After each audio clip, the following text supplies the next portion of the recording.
otaknya serius bergaul. Kenapa? Dia lihat makasihnya.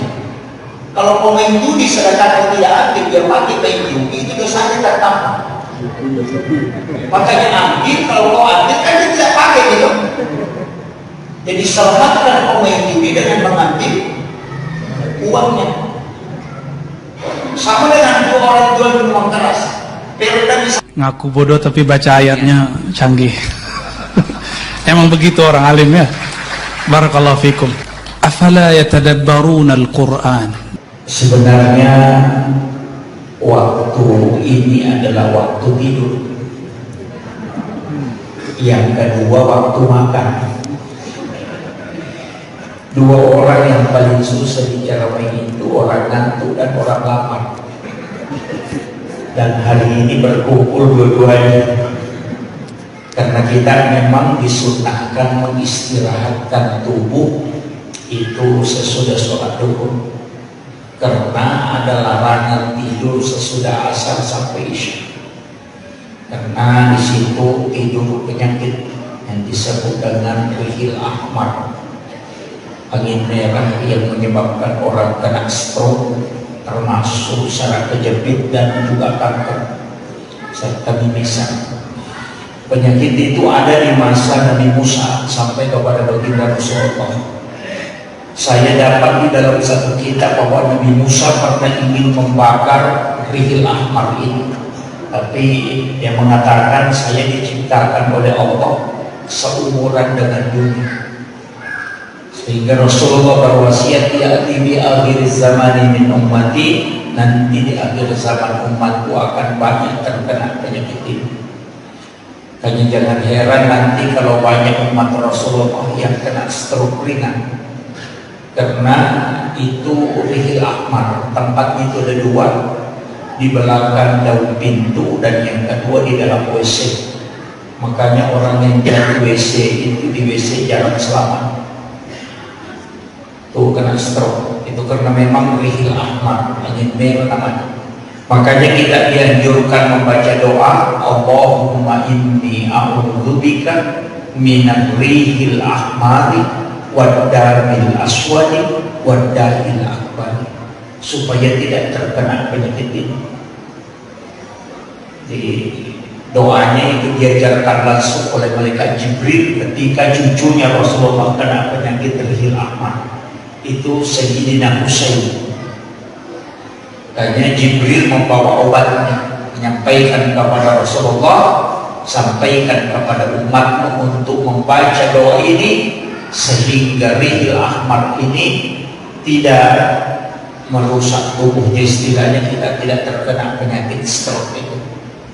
Jadi dibaca Allahumma inni a'udzubika minar rihil ahmari waddamil aswadi waddahil akbari.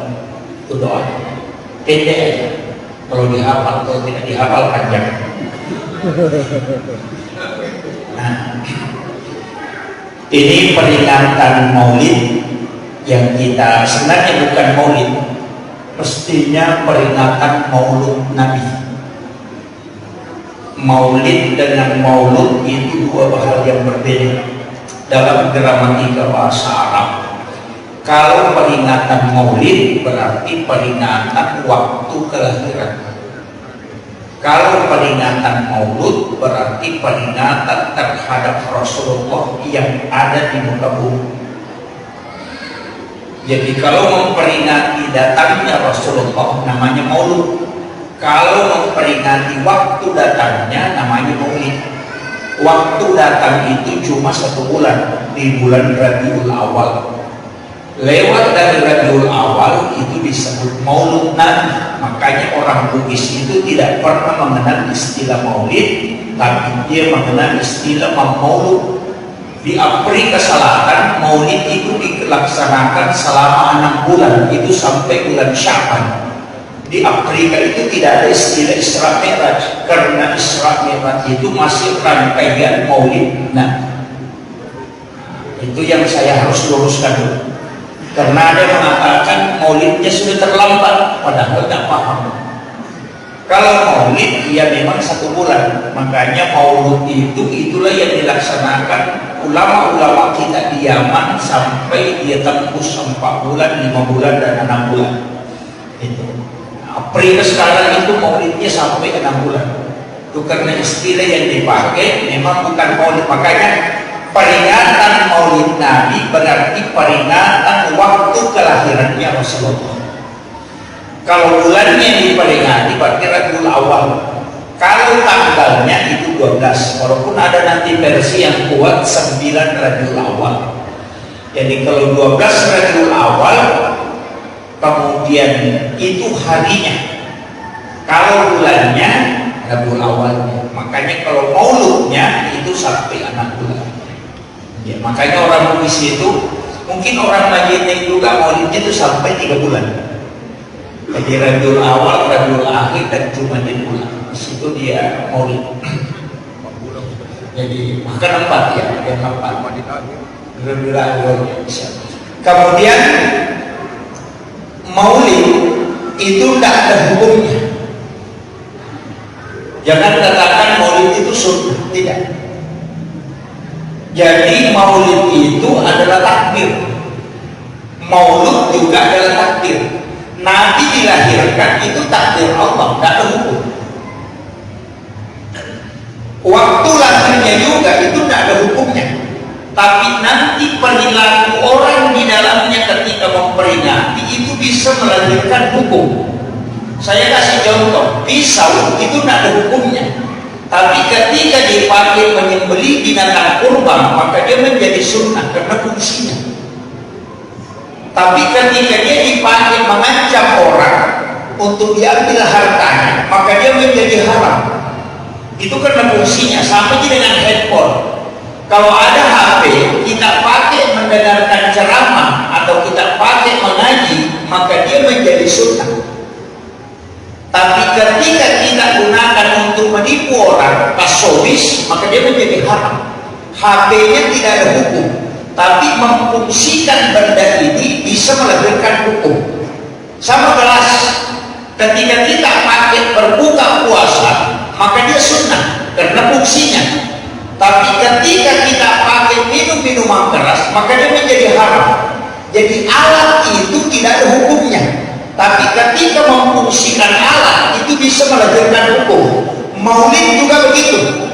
Ketika kita bermaulid, kita mendengarkan ceramah, kemudian bersedekah, sholawatan, mendengarkan ayat-ayat suci Al-Quran, kemudian bersilaturahmi, maka itu menjadi sunnah karena fungsinya. Hukumnya tadi ini tidak ada, tapi perilaku di dalamnya melahirkan hukum karena perbuatan yang dilakukan di dalamnya adalah perbuatan sunnah. Karena perbuatan sunnah, maka hukum ini dilahirkan dari perbuatannya.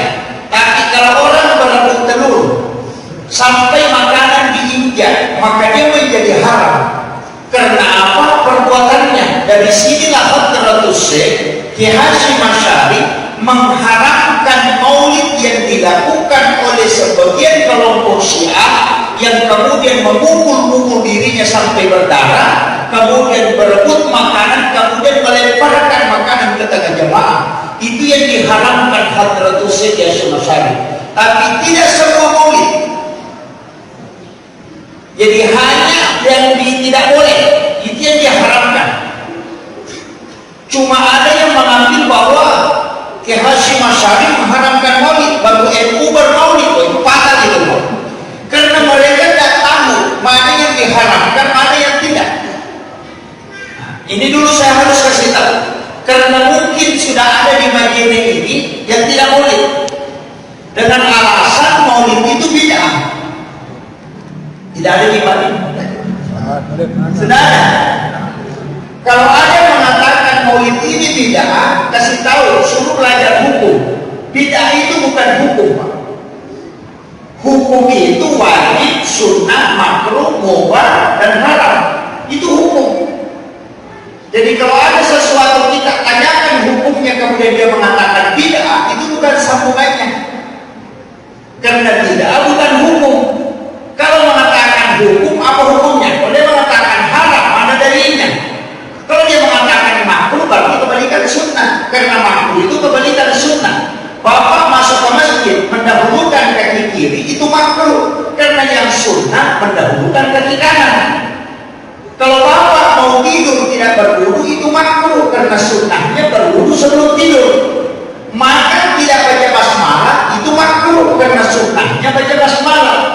semua yang tidak melakukan sunnah itu disebut makruh. Kalau wajib kebalikan dari haram, kan begitu. Jadi hukum itu tidak pernah lepas.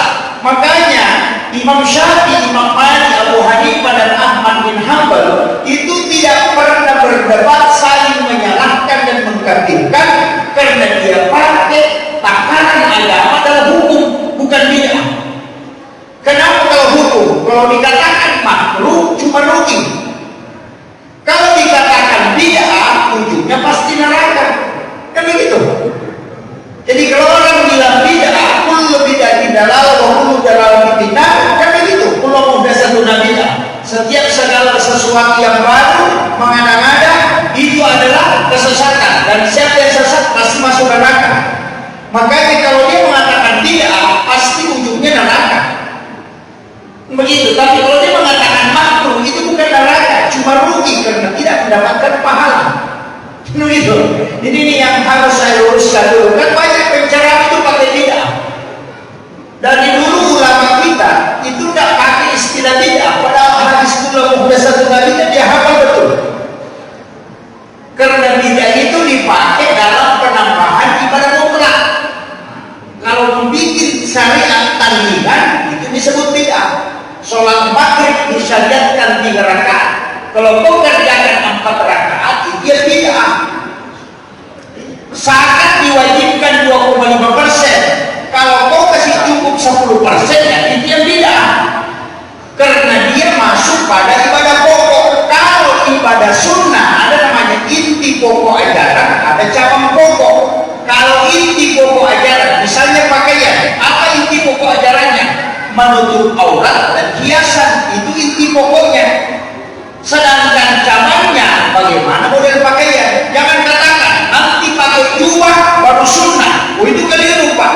Pakai batik yang penting menutup aurat itu sudah sunnah, karena inti pokok ajaran pakaian adalah menutup aurat. Begitu. Nggak ada kan sekarang harus pakai jubah, harus pakai imamah baru dikatakan sunnah. Oh tidak. Yang sunnah itu menutup aurat. Kalau pakai celana levi's itu sudah sunnah, yang penting tertutup auratnya. Kalau di Jepang pakai kimono, kalau di Eropa pakai jas, itu semua sudah sunnah karena pakaiannya. Kecuali nanti dipakai mengikuti pakaian Rasulullah, itu sudah lain. Nabi menggunakan pakaian jubah, pakai imamah, itu sudah sunnah, pakaiannya mengikuti. Tapi jangan katakan yang tidak pakai imamah bukan sunnah. Oh tidak, karena perintah pakaian hanya menutup aurat dan hiasan. Sama di orang yang puasa Senin Kamis, jangan katakan orang yang tidak puasa Senin itu tidak ikut sunnah. Oh jangan. Ini yang cuma tidak melaksanakan sunnah puasanya, bukan tidak ikut. Boleh jadi orang itu dia mengatakan ini puasa Senin bagus, cuma dia tidak mampu lakukan. Karena ada orang itu disuruh puasa malas, dia bilang Senin Kamis. Tapi mungkin dia punya kelebihan rajin sedekah. Adalah begitu Pak, disuruh puasa malas, tapi kalau sedekah nomor 1 dia. Ada juga orang disuruh sedekah tidak pernah, tapi kalau sholat sunnah rajin. Masing-masing orang punya jalan untuk menempuh jalan. Kunci dari Rasulullah kita ambil satu saja, yassir wala tu'assir, itu saja. Mudahkan dan jangan persulit. Ini sudah aman negara. Polisi tidak ada pekerjaannya lagi, TNI apalagi asal tidak ada. Semua orang tidur. Yassir wala tu'assir, mudahkan jangan persulit. Kenapa? Coba Rasulullah. Kenapa 3 malam berturut-turut dia sholat tarawih? Malam keempat tidak datang. Padahal sahabat sudah menunggu. Sudah full masjid, dan malam pertama kali datang Nabi. Malam kedua datang, malam ketiga sudah datang, malam keempat tidak datang. Sahabat sudah menunggu di masjid, tapi Nabi tidak datang. Dan Nabi tahu sahabatnya menunggu, tapi Nabi tidak keluar. Di dalam rumahnya dia tinggal. Nanti subuh datang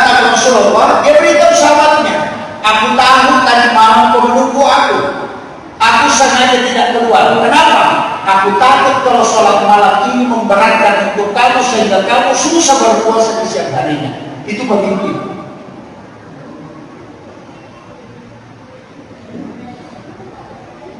Padahal ibadah sunnah sholat tarawih itu kan bagus. Bagus sekali pahalanya mulai kalau Ramadan. Tapi kenapa Nabi tidak datang setiap malam? Karena dia tidak ingin kalau memberatkan umatnya. Siwak, Nabi setiap waktu sholat dia bersiwak. Karena siwak itu menghindarkan uban. Orang yang rajin bersiwak itu tidak ubanan. Yang kedua itu menguatkan ingatan. Yang ketiga itu memperlancar ucapan. Itu siwak, ada hikmahnya itu siwak. Makanya habaib itu kan pakai siwak kalau sudah sholat 2 rakaat seperti ini dia masukkan ke kantong. Kalau tidak, kotornya ini karena sudah gosok giginya masuk lagi ke kantongnya. Gitu. Karena kita tidak terbiasa. Nabi itu mengatakan, seandainya aku tidak khawatirkan kalau memberatkan untuk umatku, maka saya wajibkan siwak. Tapi saya takut kalau memberatkan, makanya tidak. Coba. Itu Rasulullah. Jadi pemimpin yang hebat itu adalah yang mampu merasakan masyarakatnya sampai di bawah. Apakah masyarakatku bisa melakukan ini atau tidak? Nah, itu dia. Makanya pakai itu.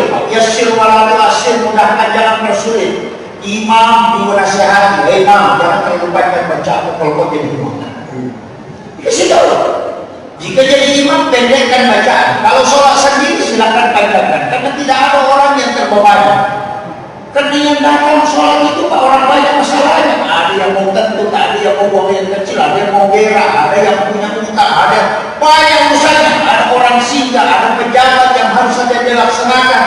Itu semua ada berkumpul di masjid. Nabi tidak ingin sholat itu menjadi beban. Makanya dia kasih kita kalau imam, pendekkan bacaan. Kita akan tentukan. Kalau imam bukan sekali. Kalau sholat sendiri kita ada. Itu masalah. Tapi tidak ada di imam di sini bagiannya ada.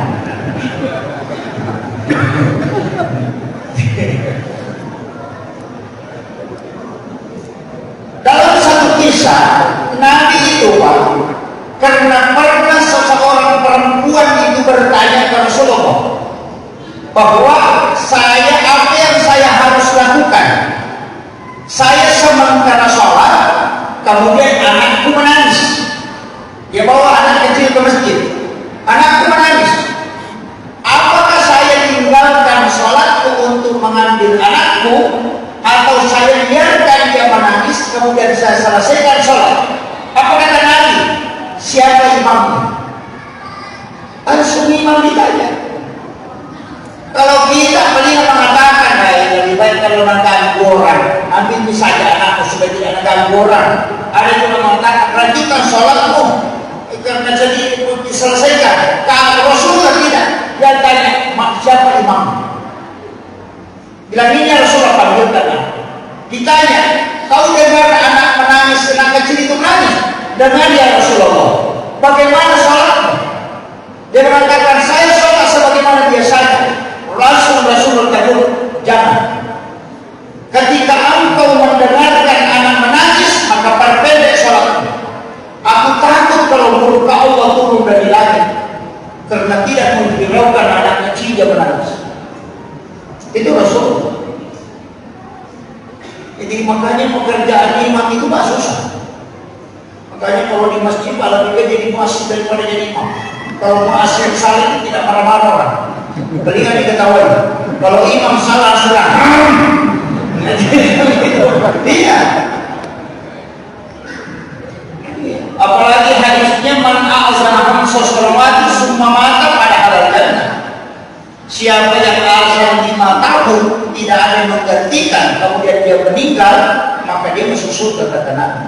Dan muazzin itu sampai di mana didengarkan suaranya, baik rebutan yang kering sampai yang basah, itu beristighfar di hadapan Allah memohonkan ampun orang yang azan itu.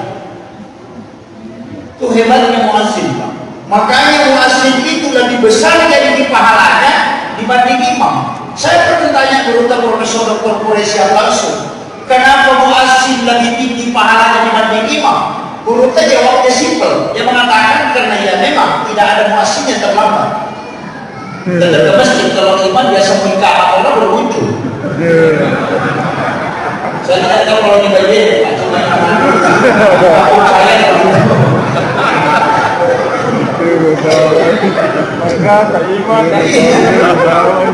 tidak ada muazzin itu terlambat, tidak ada muazzin sudah biasa orang baru datang, pasti dia menunggu waktu. Yang kedua, muazzin itu sholat sunnahnya lengkap.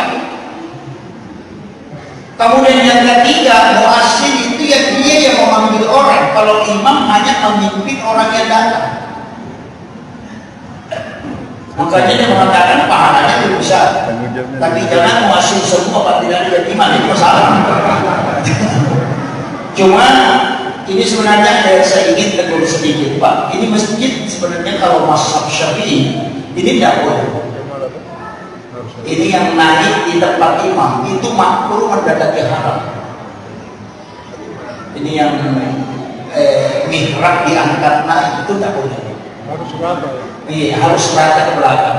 Kalau sahabat Nabi pernah sholat naik hukumnya ke belakang. Makanya kalau ulama Syafi'i tidak mau sholat tinggi jadi imam kalau naik itu harus mestinya yang naik itu tempat makmum. Kalau mau dikasih naik, imam itu tidak boleh di atas sedikit. Makanya imam itu selalu di bawah, lantai itu selalu di bawah. Itu makruh hukum. Jadi kalau makruh adab dengan makruh hukum itu beda. Kalau makruh adab seperti makan menggunakan kanan kiri itu makruh adab. Tapi kalau tempat imam begini diangkat naik itu makruh mendekati haram, itu makruh hukum. Sama dengan jenazah yang dimandikan kemudian dipotong kukunya, itu makruh hukum. Bukan makruh berzina. Jadi kalau seperti itu kan ada dua makruhnya, ada makruh lari ke haram, mendekati haram, ada makruh lari ke adab. Itu kalau kita buka kitab-kitab Syafi'i kan begitu. Tapi tetap saya sholat, yang pertama jadi tidak tahu, tidak, ini cuma makruh, artinya sunnahnya itu rata. Kalau tidak rata berarti makruh karena kebalikan dari sunnah. Itu. Tapi banyak juga orang salah paham. Kalau sunnah dikerjakan dapat pahala, kalau dikerjakan tidak dikerjakan tidak apa-apa. Beliau juga Pak. Makanya banyak santri tidak sholat sunnah. Karena guru agamanya bilang kalau sunnah dikerjakan dapat pahala, tidak dikerjakan tidak apa-apa. Anak muridnya tidak sholat sunnah, kenapa dia sholat sunnah? Kan ustaz bilang tidak apa-apa. Begitu. Mestinya kalau sunnah dikerjakan dapat pahala, tidak dikerjakan rugi. Karena ada nilai pahala tidak diambil. Ini juga bahasa Indonesia memang jadi masalah. Ini. Kemudian kenapa? Ini kita bicara kenapa Rasulullah itu diperingati kelahirannya. Di dunia ini Pak, ribuan bahkan juta, bahkan ratusan ribu juta manusia yang lahir. Ada orang hebat, ada pemimpin, ada tokoh, ada ulama, ada waliullah. Yang diperingati kelahirannya cuma 2 orang. Cuma 2 orang. Yang lain itu kematiannya diperingati. Gus Dur itu diperingati kematiannya 1 tahun. 1 tahun kematian. Kiai Hasyim Asy'ari diperingati kematiannya. Tapi Rasulullah bukan justru tidak diperingati kematiannya. Yang diperingati itu kelahirannya. Hanya 2 orang. Yang pertama Nabi Isa disebut dengan Natal. Yang kedua Nabi Muhammad disebut dengan Maulid. Makanya ada sebagian orang mengatakan Maulid dengan Natal itu sama. Makanya dianggap tidak. Memang sama-sama memperingati kelahiran. Kenapa Nabi Isa tidak diperingati kematiannya? Justru kelahirannya. Karena Nabi Isa tidak mati. Dia cuma diangkat ke langit. Begitu. Tapi Rasulullah kita kan yakin beliau sudah wafat. Tapi wafatnya Rasulullah itu hidup. Kenapa? Makanya sahabat yang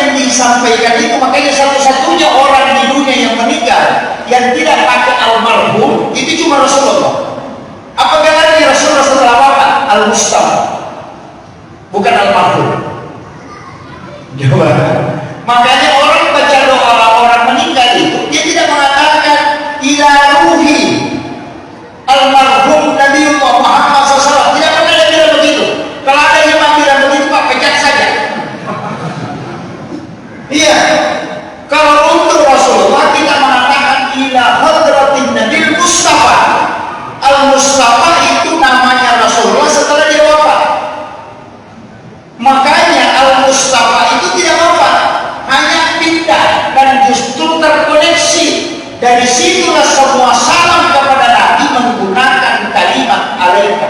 Itu Muhammad. Makanya assalamu alaika ayyuhan nabi wa rahmatullahi wa barakatuh. Kalau kita tahiyat kan itu dibaca.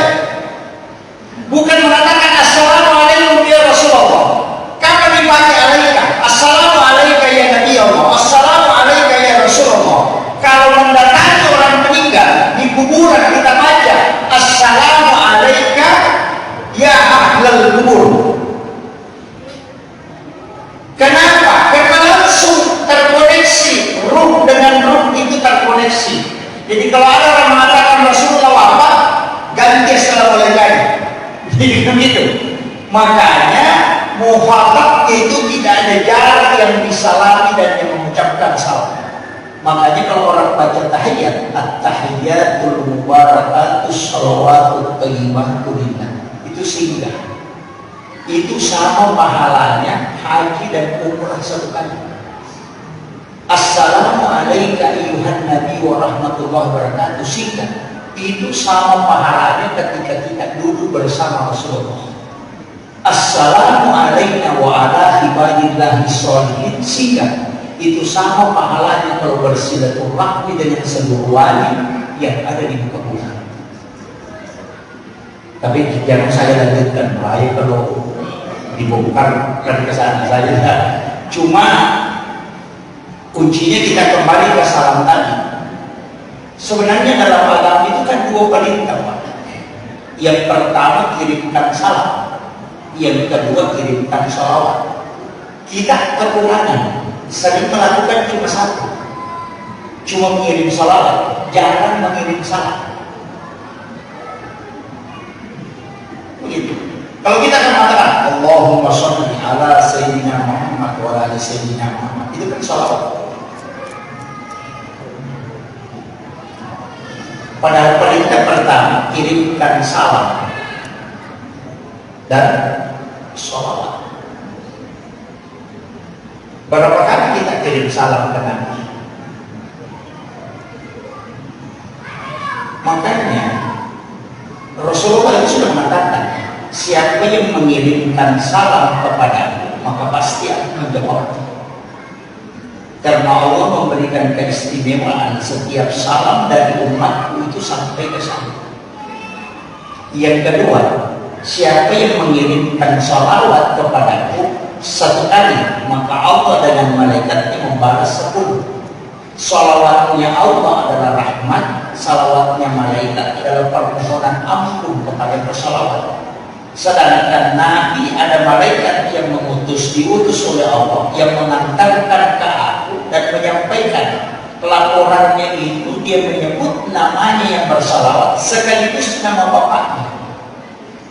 Jadi kalau kita bersalawat itu bapak kita ikut namanya. Malaikat yang lapor, Fulan bin Fulan, si Anu bin Anu itu bersalawat kepada ya Rasulullah. Salawat kepada Allah, kepada Rasulullah yang dikirim ke Allah, itulah menjadi rahmat. Sedangkan salawat yang dikirim ke baginda Rasulullah, itulah menjadi syafaat. Maka satu-satunya ibadah yang punya dua jalur ibadah, jalur pahala itu cuma salawat. Kalau bapak salat itu cuma naik ke Allah. Kalau bapak zikir cuma naik ke Allah. Itu tidak dilaporkan Nabi. Tapi kalau salawat selain naik ke Allah kemudian dibalas itu dilapor juga ke Rasulullah. Makanya dari dulu ulama mengatakan satu-satunya ibadah yang kalau kau sudah lakukan sebenarnya itu sudah cukup, itu salawat. Karena jalurnya dua, makanya ada satu jalur syafaat, ada jalur rahmat. Nah orang masuk surga kan ini kuncinya, Pak. Kan itu kuncinya. Orang kan selalu kita pikirkan surga neraka itu. Orang yang pikirkan surga neraka itu orang stres, Pak. Sama dengan orang yang dipanggil selalu pikirkan apa hadiahnya. Kalau dipanggil sama Pak Bupati mau dikasih hadiah ini atau mau dimarahi, itu terus itu orang stres itu. Kalau ibadah dua kuncinya antara syafaat dengan rahmat.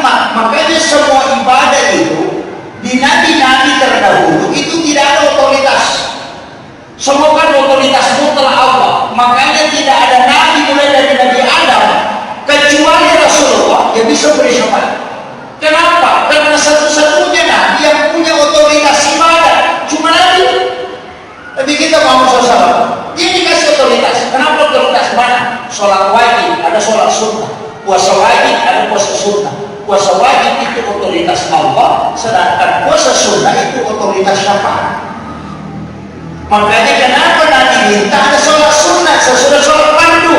Karena kalau sholat fardu tidak pas, dia tidak mendatangkan rahmat. Kerjakan sholat sunnah, nanti saya yang bantu kamu.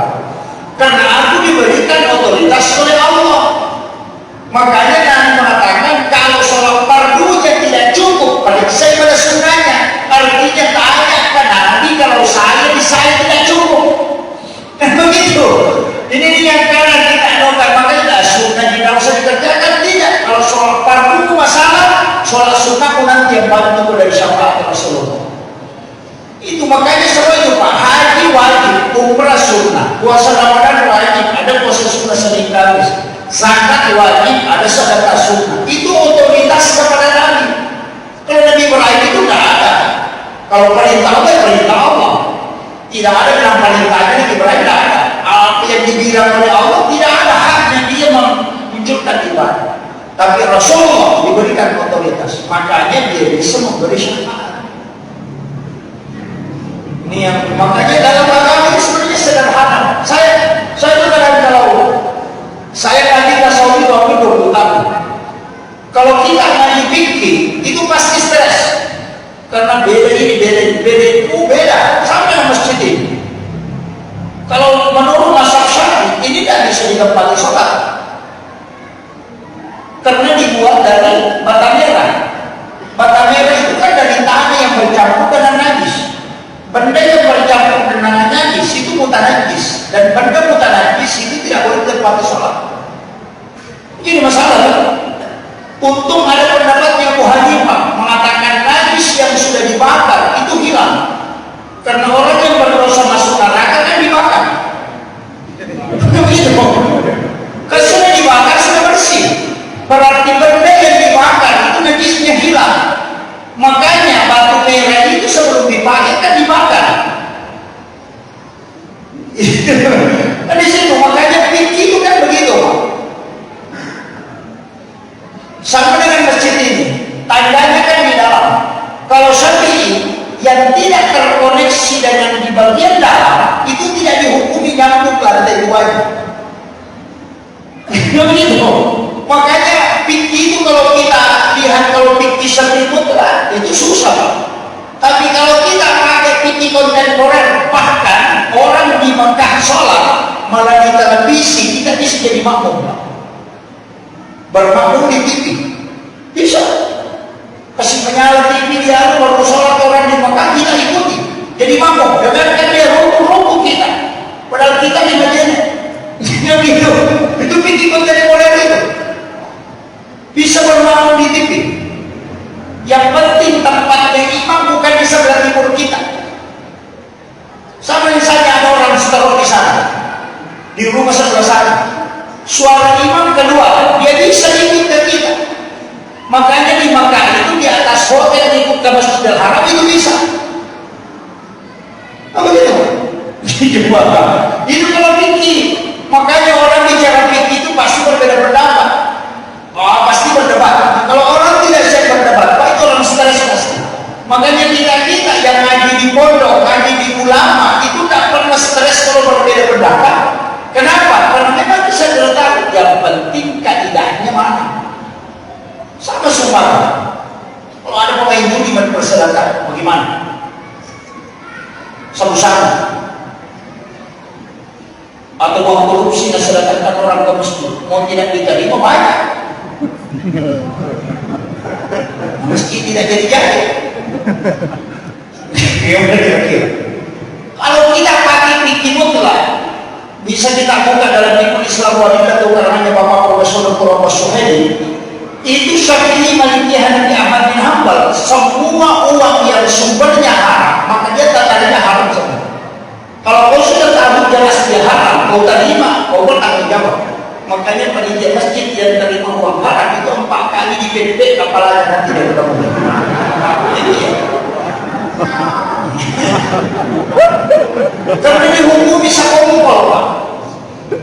Karena dia sudah tahu keharaman, dia tidak tahu. Yang kedua, dia kotori tempat suci.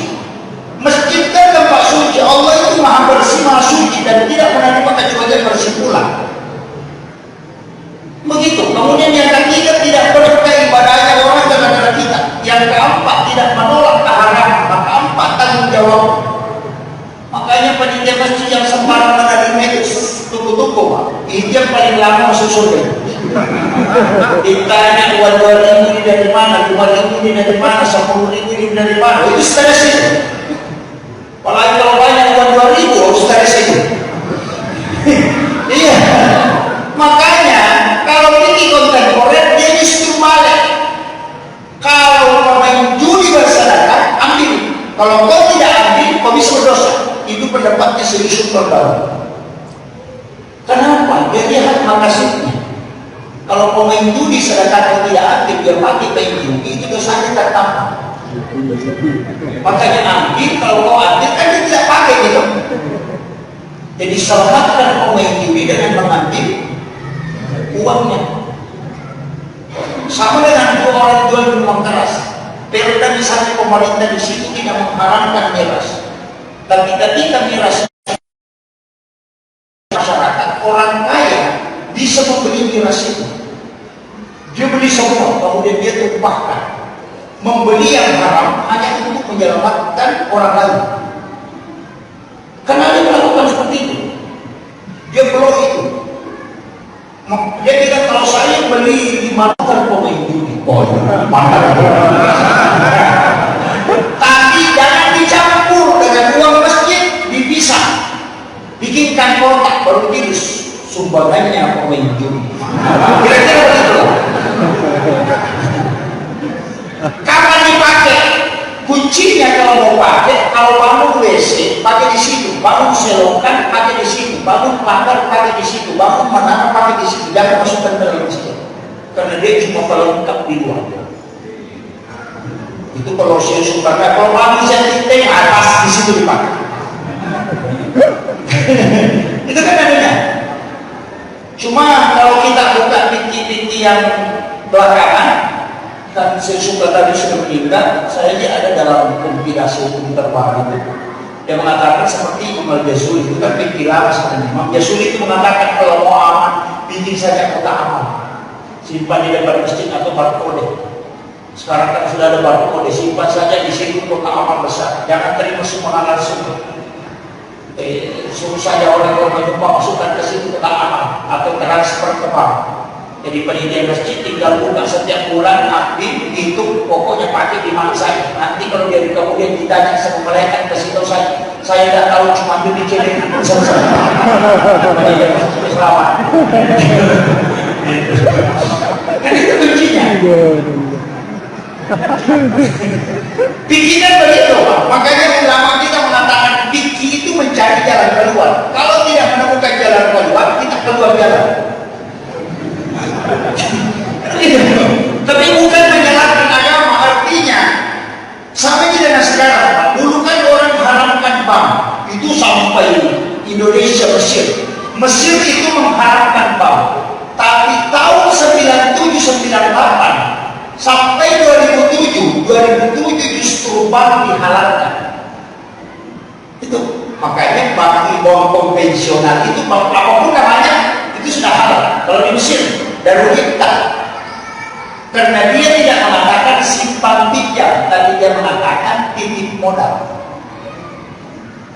Akadnya bukan simpan pinjam, tapi akadnya titip modal. Jadi uang yang tidak masukkan di bank itu dikelola oleh bank, dia pinjamkan lagi ke orang, makanya namanya titip modal, bukan simpan pinjam. Kalau ada penambahannya karena memang uang kita dipakai. Seandainya uang itu tidak dipakai, tinggal saja di bank, ada penambahannya, itu baru riba. Itu alasannya. Yang kedua, kalau bank riba, tidak ada jamaah haji yang sah hajinya karena uangnya di store di bank. Masalah itu. Cuma ini yang tidak, makanya saya itu kadang kalau baca-baca fikih itu kadang juga sini juga ulama macam-macam. Tapi masuk akalnya apa? Makanya Darul Ifta itu perkumpulan 400 lebih ulama fikih, itu profesor ada di situ yang hafal semua kaidah, itu menghalalkan. Indonesia ini tidak dihalalkan, masih tetap haram. Makanya di Darul Ifta itu kita buka penjelasan Darul Ifta itu hasil pertemuan Baksul Masail ulama Mesir, itu sudah menghalalkan sejak tahun 2007. Kita masih haram. Jadi bank itu haram, tapi jamaah haji store-nya di bank. Insya Allah Bapak yang naik umrah dan naik haji itu hajinya dan umrahnya tidak sah kalau mengatakan bab itu haram. Termasuk Pak Polisi, Pak, gajinya dari Bapak. Oh iya, bukan uang haram. Jadi memang ya kita kalau ngaji fikih begitu Pak. Makanya kalau kita naik satu tingkat akidah itu penting juga. Kan 3 pokok dalam agama ini Pak. Yang pertama fikih, paham. Yang kedua akidah, tauhid. Yang ketiga akhlak, itu tasawuf. 3 hal ini tidak boleh lepas. Bapak Ibu kalau mau khusyuk sholat, ngaji di tasawuf, jangan ngaji fikih. Karena fikih itu tata caranya. Kalau akhlak, akidah, tauhid itu maknanya. Makanya orang fikih itu belajar cari pahala. Jadi ibadahnya orang fikih itu cari pahala. Ibadahnya orang tarekat itu cari jalan. Ibadahnya orang hakikat itu cari makna. Ibadahnya sufi, ibadahnya orang yang fana, ibadahnya orang yang ma'rifat itu mencari jati diri. Makanya ujungnya itu man arafa nafsahu faqad arafa rabbahu. Itu kunci. Kalau orang cari pahala, oh itu masih syariat. Saya kerjakan ini berapa pahalanya? Oh itu orang syariat.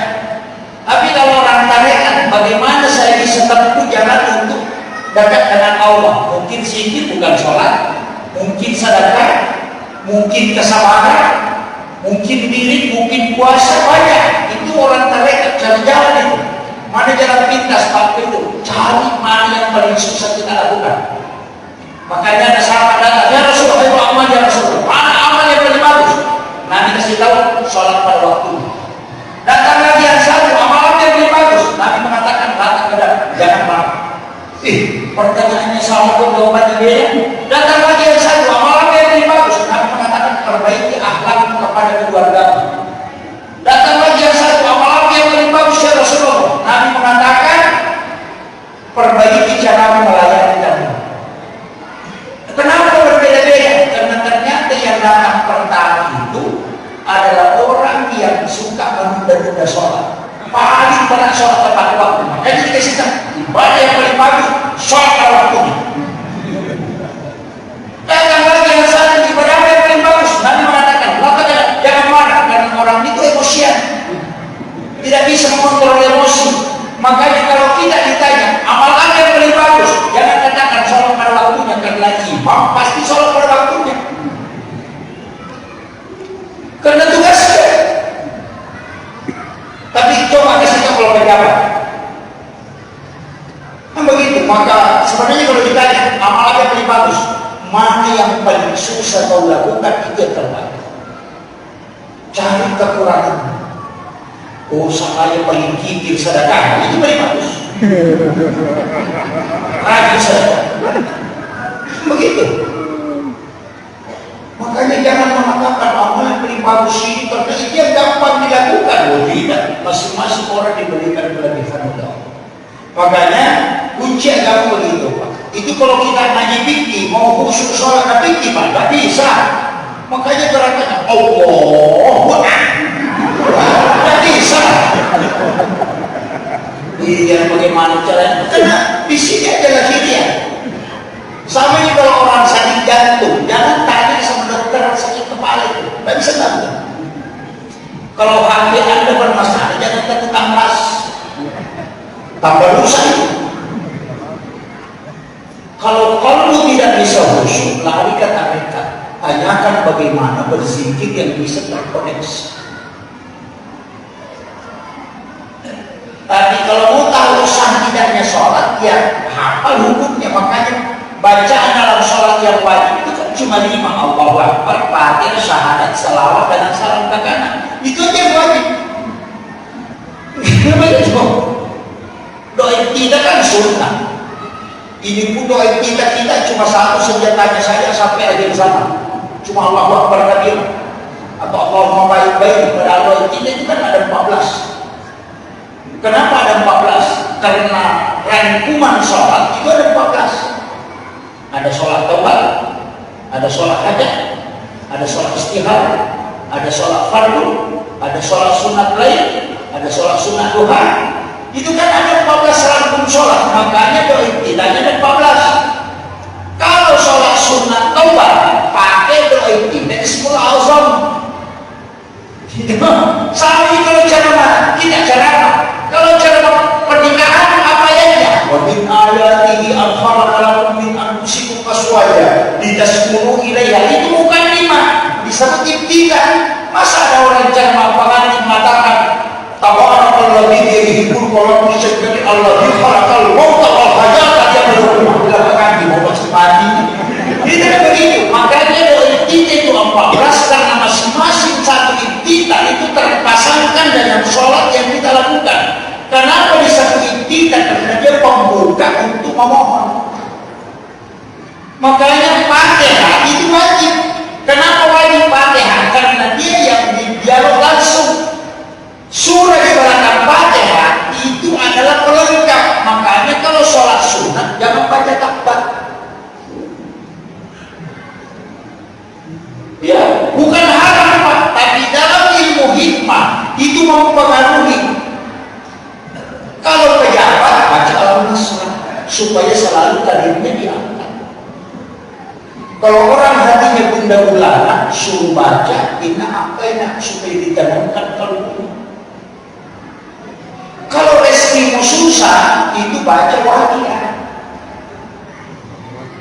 Jadi bacaan surah sesudah Fatihah itu pelengkap dalam sholat. Untuk apa tujuan kita? Apa gitu? Ini coba. Itu dari dulu itu kan cuma kita kan pakai sajadah cuma satu. Allahu Akbar. Alhamdulillah. Subhanallah. Sila. Itu yang satu. Itu pun kadang tidak dibaca. Tapi kalau di sini dibaca. Ini saya sudah berapa jam? Oh, sudah 1 jam. Ya. Wah, baru 10 menit Pak sudah kurang 1 menit 1 jam. Tunggu dulu. Saya pakai kaidah sebentar. Itu makanya Rasulullah, saya kembali. Rasulullah itu diperingati kelahirannya karena kita yakin dia tidak pernah mati untuk mati. Makanya Rasulullah mengatakan, siapa yang mengirim salawat kepada aku, mengirimkan salam kepada aku, maka pasti aku akan menjawabnya. Makanya Bapak sebelum baca sholawat itu kirimkan salam. Assalamualaikum ya Rasulullah. Assalamualaikum ya Nabi Allah. Assalamualaikum ya Nabi Allah. Assalamualaikum ya Sayyidi. Assalamualaikum ya Abu Bakar. Assalamualaikum ya Taha. Assalamualaikum ya Sidi. Assalamualaikum ayuhan Nabi wa rahmatullahi wa barakatuh. Rasulullah mengatakan siapa yang mengirim salam kepadaku maka pasti aku menjawab. Makanya Bapak Ibu kalau mau terkoneksi dengan Nabi kirimkan salam. Kalau mau dapat syafaatnya dan didoakan para malaikat dan diberikan rahmat, kirimkan sholawat. Orang yang mau mimpi ketemu Rasulullah itu banyak-banyak mengirim salam, bukan sholawat.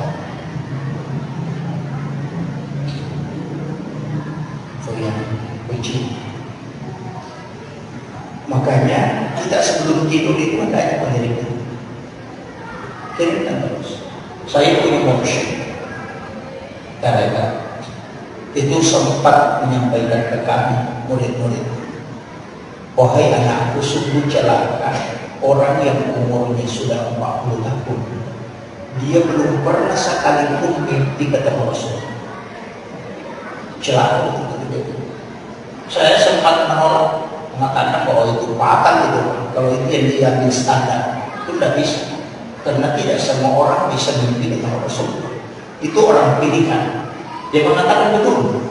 Yang kau katakan itu betul. Tapi apa yang saya katakan juga betul.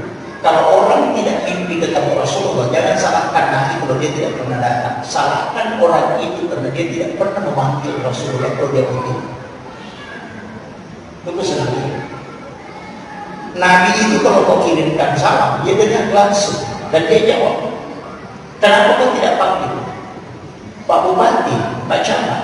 Kalau tidak dikasih undangan, bisa mungkin dia datang sekali. Tapi kalau kita kasih undangan ke orang, pasti kita tunggu dia datang. Undangan pertama mungkin dia tidak sempat, undangan kedua dia belum datang, undangan ketiga dia tidak datang. 40 hari, 40 malam kita meminta menjelang tidur, itu nanti akan datang. Makanya ulama kita selalu mengatakan, kalau kau memanggil Rasulullah ketika kau baring, minta ya Rasul, aku mohon kepadamu, datanglah di dalam mimpiku. Aku rindu melihat wajahmu ya Rasul. Itu Nabi dengan itu. Jadi kalau Nabi tidak datang, jangan salahkan Rasulullah, karena kau yang tidak memanggilnya saat kau tidur. Itu kunci. Soalnya Pak, kalau saya ceramah, yang ini saja kita ambil itu sudah cukup. Biar tidak banyak neko-neko ceramah, ini aja kita lakukan. Kirimkan salam berwudu sempurna sebelum tidur. Kita berwudu di saat selesai berwudu berdoa. Ya Allah, aku sengaja berwudu ini hanya untuk mensucikan diri demi bisa melihat wajah kekasih Rasulullah. Kemudian ambil pakaian yang bagus. Bagaimana kalau kita berpakaian yang jemputan istimewa? Ambillah pakaian yang bagus, sholat sunnah hajat 2 rakaat. Kemudian kita bangkit, kemudian kita balik. Di dalam balik itu kirimkan salam kepada Rasulullah. Setiap sampai salam berhenti sejenak, biarkan Nabi menjawab. Kemudian kirimkan salawat. Baru sampai aku ini adalah umatmu yang banyak kesalahan, banyak hilang, tapi aku rindu ingin melihat wajahmu ya Rasulullah. Dia akan datang. Itu aja kuncinya. Makanya ada ulama bisa setiap malam Jumat itu mimpi kata Rasulullah. Karena memang dia minta setelah dia bermimpi kata Rasulullah, ada yang bicara dengan Nabi kemudian menyampaikan, sempatkan diri untuk melihatku ya Rasulullah, walau hanya sekali dalam 1 bulan. Itu kan beberapa ulama kita Indonesia. Ini sebenarnya dan susah, cuma kita tidak pernah minta. Ya, kalau mau tidur kan tidak pernah minta.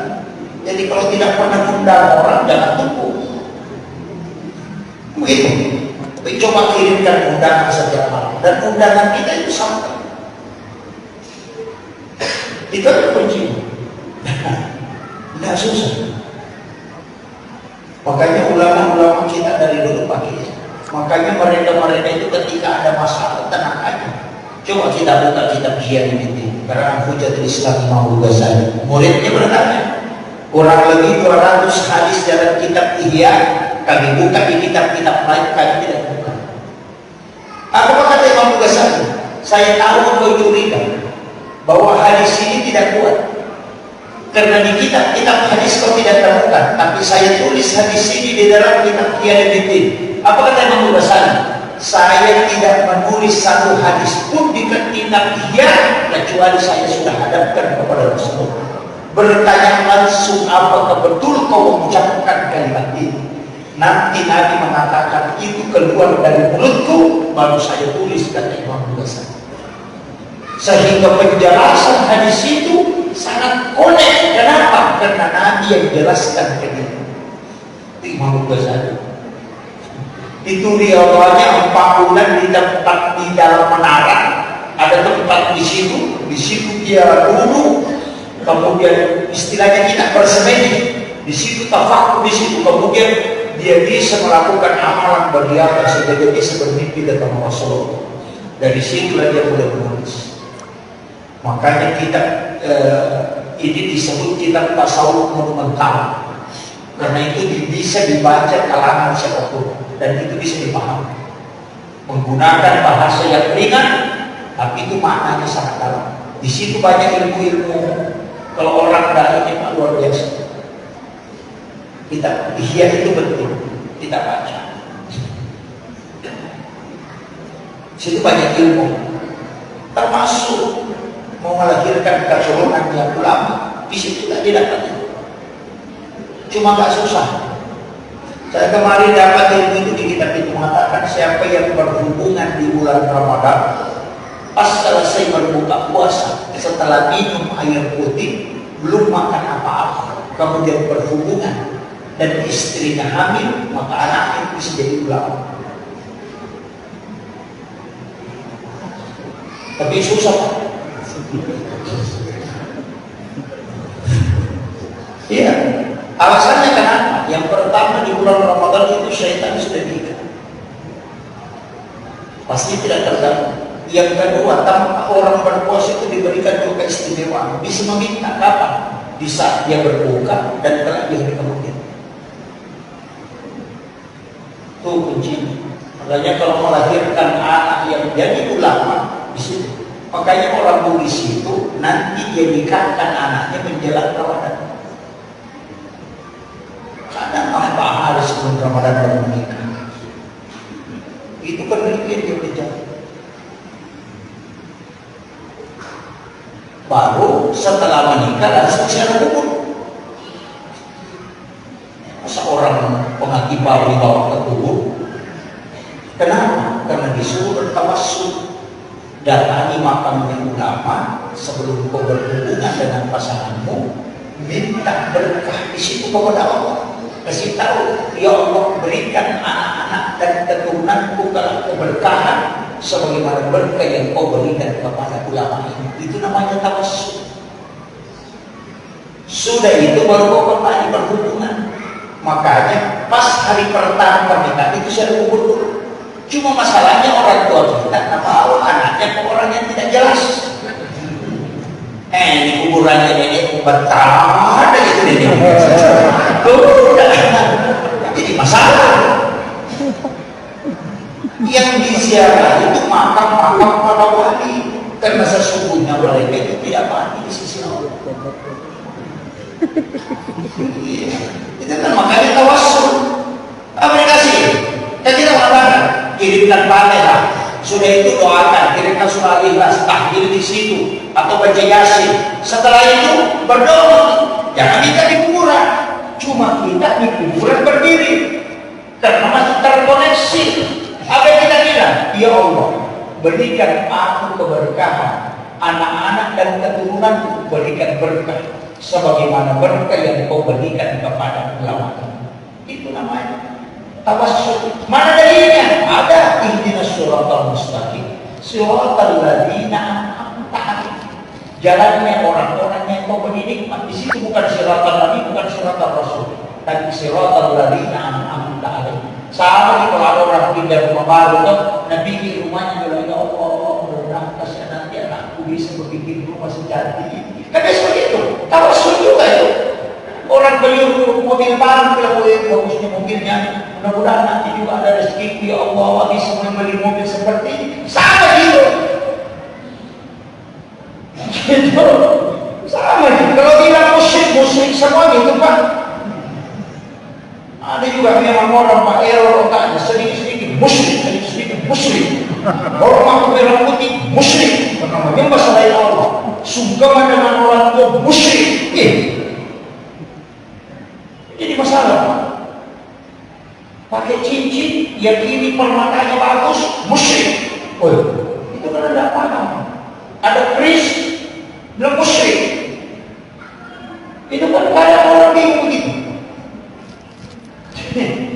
Kita ngaji tauhid itu harus dilihat mana puncak tauhid, mana penjabaran. Ini yang harus dipahami. Saya akan bertanya jemaah dulu. Kalau ada orang pakai cincin, itu ada permatanya. Dia bilang ini permata harus dipakai nada. Itu musyrik atau bukan?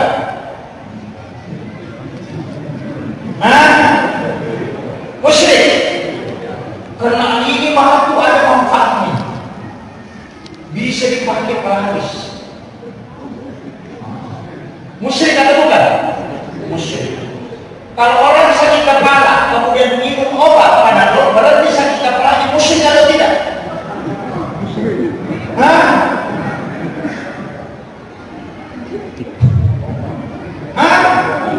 Apa bedanya permata dan obat? Atau kita tidak pakai permata, kita pakai batu yang batu magnet. Kalau saya pakai ini bisa untuk kesehatan. ini sudah pusing Pak. Tidak gaji kambing. Kalau kita mengatakan semua yang memberi manfaat, dia ini memberi manfaat, ada manfaatnya, maka itu musyrik, maka semua hidup ini musyrik. Bawa proposal ke Pak Bupati, musyrik juga, mengharapkan rezeki selain dari Allah. Kan begitu, makan kemudian kenyang, musyrik juga itu. Karena makanan yang bikin kenyang, minum kemudian berhati Allah, musyrik juga itu. Makanya Allah itu ada di puncak tauhid. Tapi Allah memberi manfaat kepada semua makhluk yang diciptakan. Manfaat itu bukan dari makhluknya, tapi itu dari Allahnya. Tapi Allah beri keistimewaan kepada makhluk. Jangan anggap makhluk ini memberi rezeki, tapi Allah yang memberi rezeki. Cuma dia memberikan asbab kepada benda-benda yang ada. Itu yang namanya akidah. Obat itu tidak menyembuhkan, cuma dia memberi manfaat. Manfaatnya bukan dari obat, itu dari Allah. Makanya dokter praktek itu menulis mengobati segala macam penyakit, bukan menyembuhkan segala macam penyakit. Kan begitu? Jadi kalau ada dokter tulis menyembuhkan, itu musyrik itu. Kalau dia tidak mengobati, cocok nih. Jadi kalau bapak pergi berobat bayar 100 juta tidak sembuh, jangan marah. Karena dokternya bilang mengobati. Kan sudah mengobati, sembuh urusan Allah, bukan urusan saya. Makanya penjual obat yang di pasar sering teriak-teriak, ini obat gatal, ini obat